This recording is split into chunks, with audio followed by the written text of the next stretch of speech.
What do you think the transition to civilian life was like for you? Actually, I thought I was doing pretty good. I did go back to, well, what I did was I made a plan, like I said, a year out, that I knew that I was going to be staying at. I was stationed at Fort Gordon, Georgia, was outside of Augusta, Georgia, where the the golf tournaments is. And so I liked the climate, so I was going to stay there. And I actually spent 8 years after retirement there. So basically, I just went out and I used my GI Bill and went to school. And that's a whole nother story that's kind of interesting. But so I was in military intelligence, and one would think that I'm fairly smart in order to do that. Well, I went directly from a full time job in the military to full time student at age 39. Failed first semester.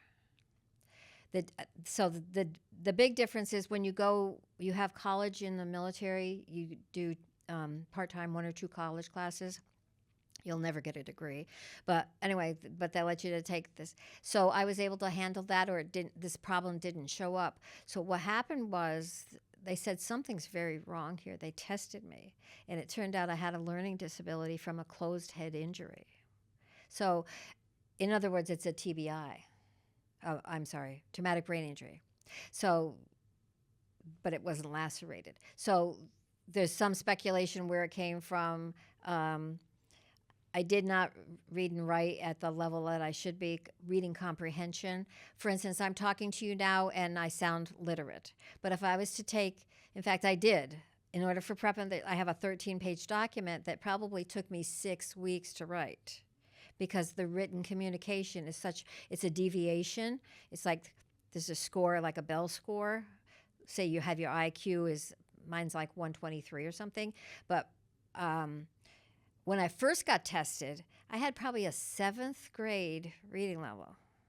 Now, how in the world did I do military intelligence? I had to read a lot of reports. So there was these little tricks that I learned, like skimming, getting the most important things, and then going back for details, and writing a written document.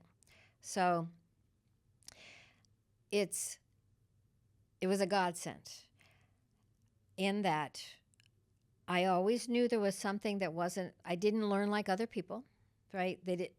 Me opening a book wasn't going to do it. I would sit in a classroom and get just as much information by just listening and taking the information in, gathering everything, and know the information, and I can pass the test. So what they did was they tested me. I got accommodations and modifications, and so for instance, me having a textbook that was recorded so I could listen to it at the same time I'm reading along with it. You can stop it. I had a note taker. I had all these different things, and I was on the dean's list upon graduation.